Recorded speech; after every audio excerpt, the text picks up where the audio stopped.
В Ухте после длительного перерыва открыли бассейн «Планета Университет». Его ввели в эксплуатацию в марте 2018-го, но радовал ухтынцев он недолго.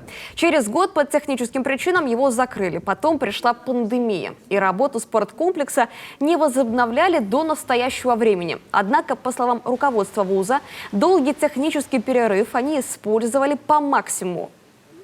Гантельный ряд хороший появился, видите, да, тут помост, сауну переоборудовали, вентиляцию починили, там с отоплением кое-какие недоделки были, чтобы лучше была атмосфера в бассейне, сочетание температуры и влажности, комфортнее было для спортсменов.